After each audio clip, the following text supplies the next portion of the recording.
When you hear the word Renaissance, what pops into your head?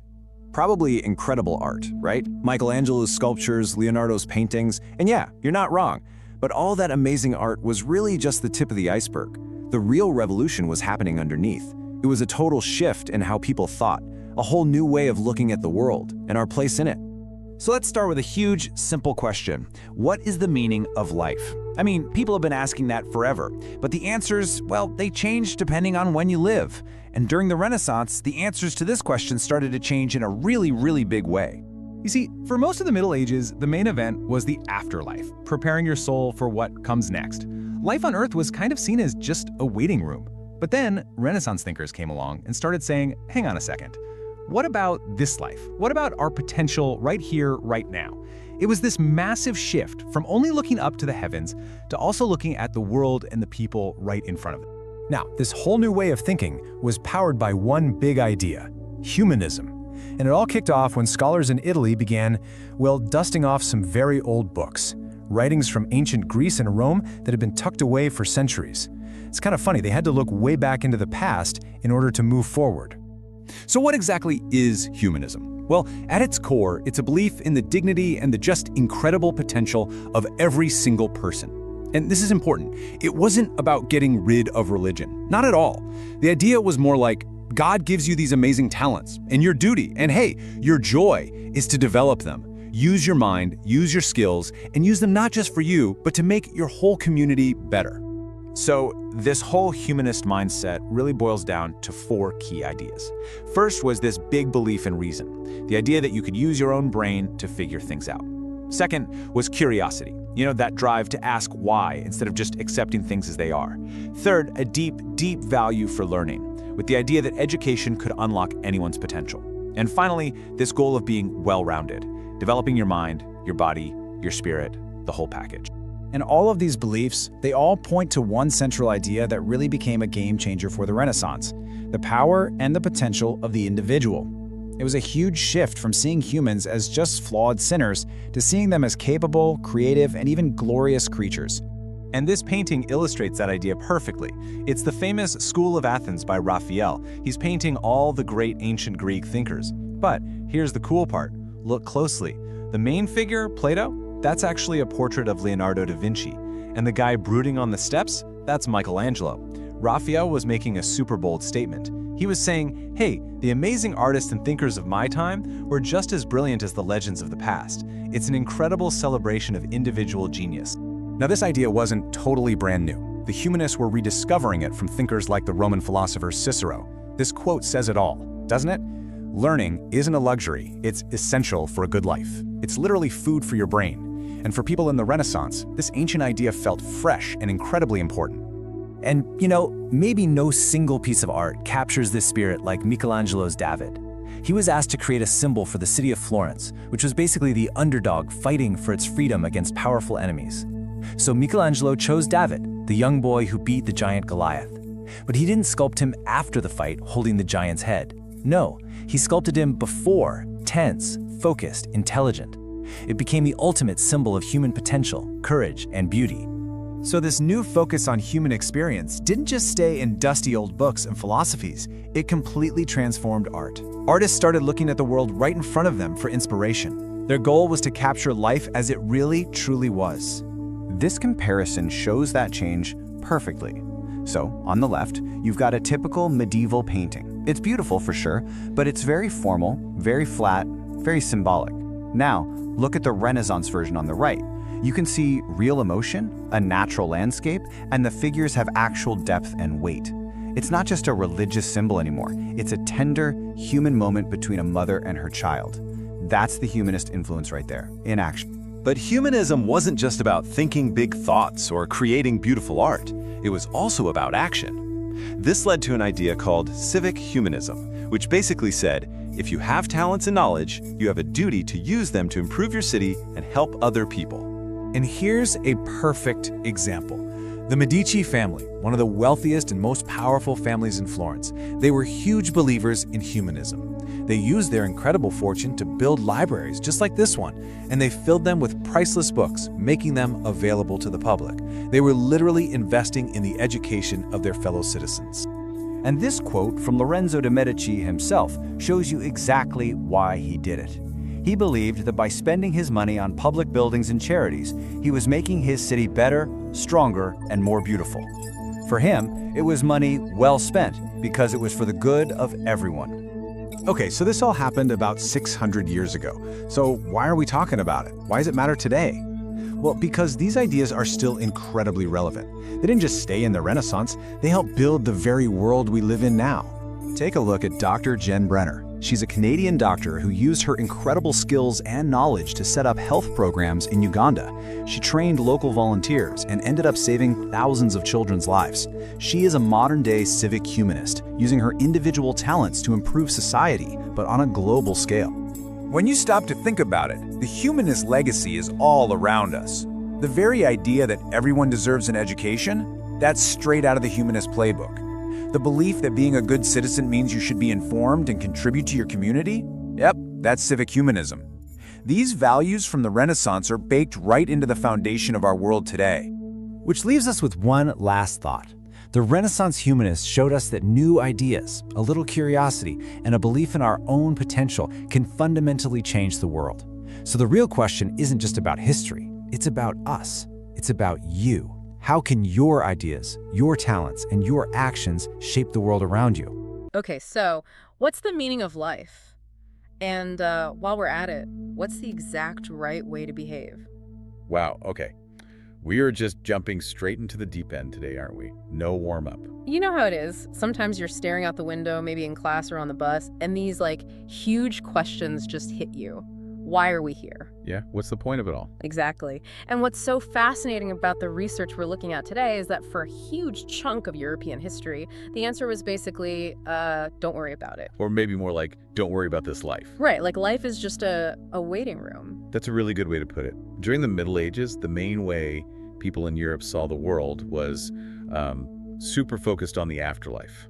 The life you were living now was just a test, a preparation for what comes next. But then the script just completely flips. You get this group of thinkers in northern Italian city-states, Florence, Venice, who start to change the channel. They start thinking, hang on, human beings are actually kind of awesome. Maybe we should focus on what we can do right here, right now.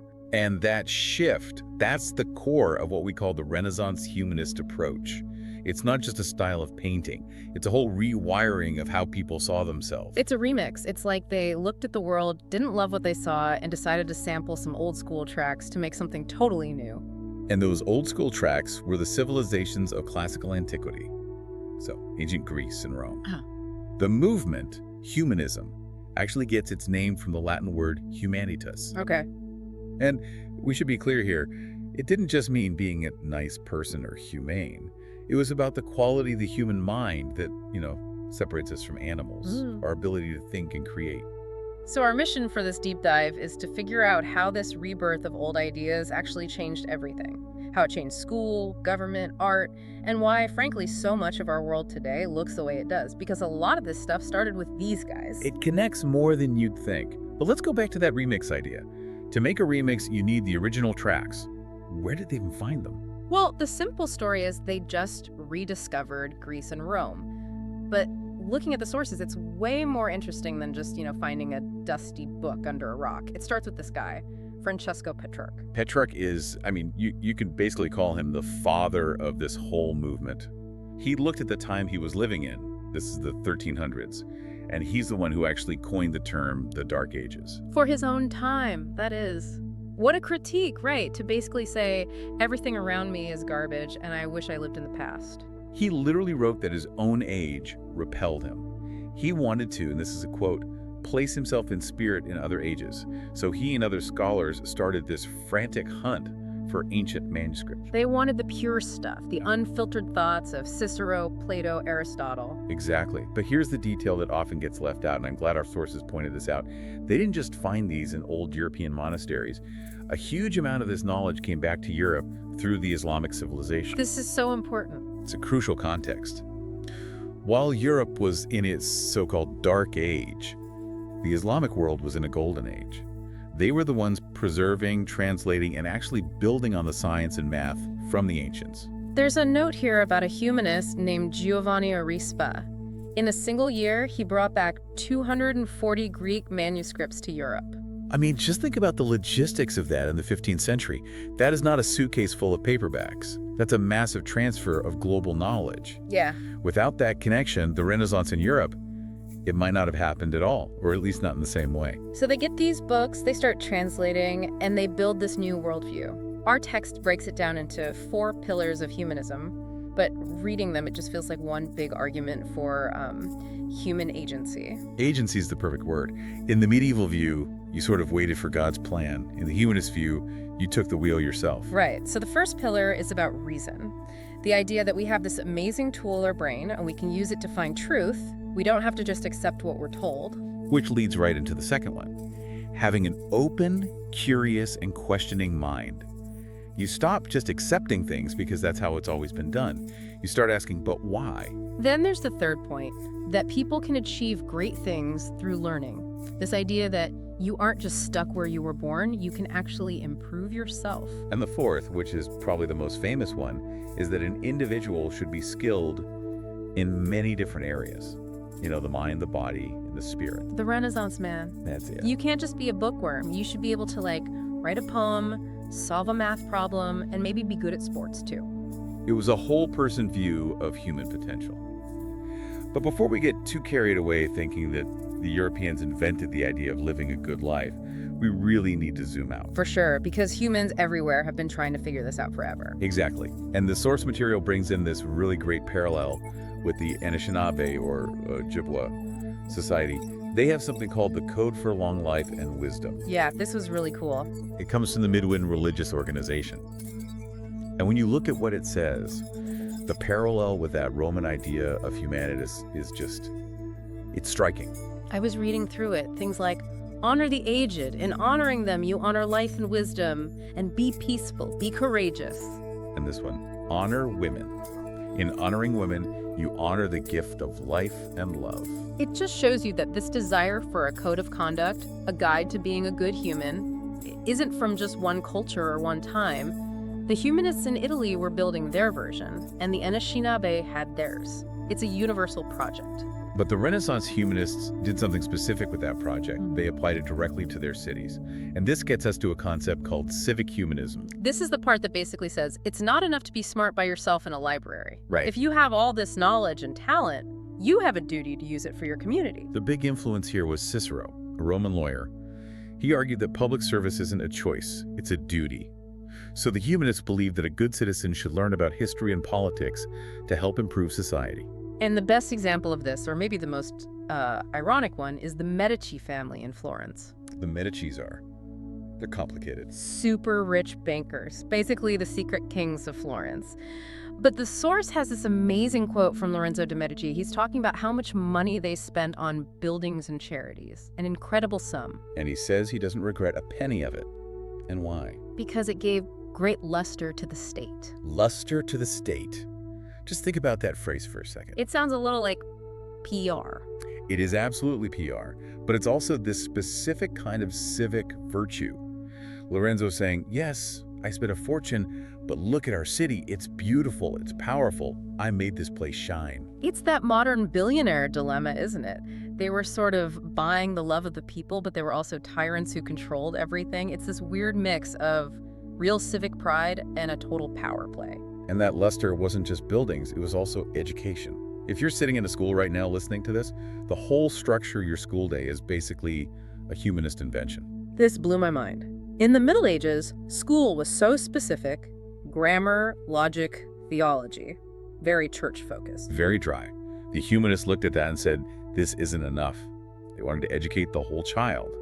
So they kept the grammar, but they added history. They added ethics, the study of right and wrong. They added Greek and Roman writing. And the crucial point for anyone who's ever had to run laps in gym class, they added physical training. Yes, they believed in that old Roman saying, a sound mind and a sound body.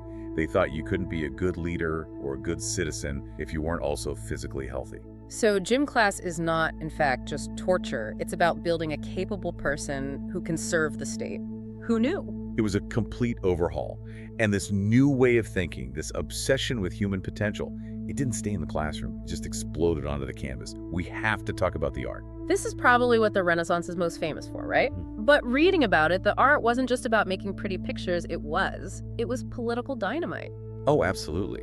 In the Middle Ages, art was mostly symbolic. It wasn't trying to look realistic. It was telling a religious story. But with humanism, you get naturalism. Artists became obsessed with making the human body look real. And the story of Michelangelo's David just captures this perfectly. I think we see it now as this, famous museum piece, but when it was made, it was dangerous. It was incredibly volatile. The year is 1504. Michelangelo has just carved this massive statue of David, the underdog who beat the giant Goliath. Yeah. They're hauling it through the streets of Florence. And the source describes the scene. It sounds like a riot. People are throwing rocks. They're shouting. Someone actually hits the statue in the face with a rock, and then a group of men run out of an alley screaming, "Medici! Medici!" And that just drives it home. David wasn't just a character from the Bible. For the people of Florence, David was them. They were the Republic standing up to giants. And at that moment, the giant was the Medici family, who were in exile but trying to get back into power. So the art had real stakes. And speaking of stakes, and maybe a little bit of ego, there's that other great Michelangelo story about the Pietà. The sculpture of Mary holding Jesus after the crucifixion. A masterpiece. Right.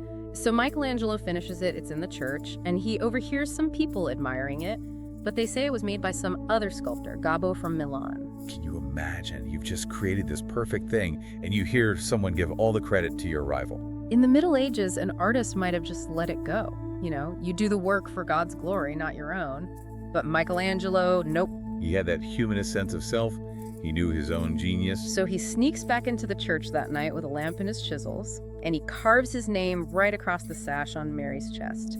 Michelangelo Buonarroti did this. It's such a key moment. It's like the birth of the artist as a celebrity. They weren't anonymous craftspeople anymore. They were stars, and they wanted credit. You see that same confidence in that painting by Hans Holbein, The Ambassadors? The one with the two guys standing there? The amazing part is the table between them. It's just cluttered with stuff. There are globes, musical instruments, books, scientific tools. It's basically a brag. They're showing off. They're saying, we're not just rich, we're interested in everything. We know geography, we know music, we know science. They are the ultimate Renaissance men. And Raphael takes it even one step further in his painting, The School of Athens. He paints all the great Greek philosophers like Plato and Aristotle, but he gives them the faces of his friends. Plato's face is actually Leonardo da Vinci. That's amazing. He's literally painting his buddies into the history books. He's saying, we are the new Greeks. We are just as good as them. It's an incredibly bold claim. Now, we've said Renaissance men a lot. Was this whole thing just a boys' club? For the most part, yes. The humanist education was really designed for boys who would become leaders. But there were some powerful exceptions. Our source highlights Christine de Pizan. Europe's first professional female writer. And her arguments, they sound like they could have been written yesterday. And she was writing in the early 1400s. She wrote a book called The City of Women. She was looking at all this medieval writing that portrayed women as weak or evil, and she just said, no, I've had enough. She argued that if you gave women the exact same education as men, they would be just as smart and just as capable. It wasn't about biology, it was about opportunity. She was basically using the humanists' own logic, the power of education, against the patriarchy of her time. It was brilliant. It's just amazing to think that argument was being made 600 years ago. And then on the emotional side of things, we have Petrarch again. Yeah, his poetry. He wasn't just writing about saints and religion. He wrote these beautiful sonnets to a woman he loved named Laura. He wrote about real, messy human feelings, heartbreak, love, obsession. He made human emotion valid. He said that what we feel inside, that matters. That's worthy of art. So we have this huge shift. The focus is on the human, the individual, education. But there's one area where the humanist legacy is, well, let's call it a little double-edged, and that's our relationship with nature. This is a really critical point. On one hand, the Renaissance totally kicks off the scientific revolution. You get Copernicus, Kepler. People start observing the world to figure out how it actually works. But the whole attitude changed. The source quotes Francis Bacon, an English philosopher who said, "Nature to be commanded must be obeyed." To be commanded, those are the key words. The medieval view was that nature is God's creation, something mysterious. The new scientific view saw nature as, well, as a resource, a machine that we could understand, take apart, and use for ourselves. And you contrast that with the indigenous perspective we talked about earlier. The text quotes a Cree scholar, Evelyn Steinhauer, who talks about interconnectedness. She says, each of us is totally dependent on everything else. It's a web. You are part of nature, not the master of it. This feels like the root of so many of our modern problems, doesn't it? The Renaissance gave us the tools to build the modern world, the science, the technology, by treating nature like something to be conquered. And somewhere along the way, we lost that sense of being a part of it all. We basically traded connection for power. And we're living with the consequences of that trade-off right now, with climate change and everything else. The humanists empowered the human, but they may have sort of isolated us from the rest of the planet. That's a heavy thought. It's like we got all these superpowers, but we lost the instruction manual for how to use them safely. It's the tension of the modern world. Okay, so let's try to wrap our heads around this. We've gone from the so-called Dark Ages to this total explosion of new ideas. If you had to boil the humanist approach down, it's this. It was a pivot to valuing the individual and their potential. It put reason and critical thinking above just blindly accepting tradition. And it believed we should learn from the past to make the present better. And it wasn't enough to just be smart. You had to be active. You had to be a citizen and participate in your community. And you should always try to be well-rounded, a true Renaissance person. So here's my final thought for you to chew on. The Renaissance was all about rebirth.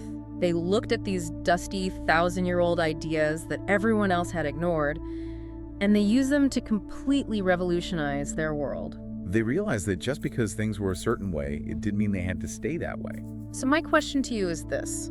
If you could look back into the past 50 years, 500 years, 5,000 years, what is one old idea that we've maybe forgotten about or thrown away that you think our society really needs to bring back today? Is it a sense of civic duty? Is it that deep connection to nature? Or something else entirely? Something to think about. Thanks for diving deep with us. Stay curious.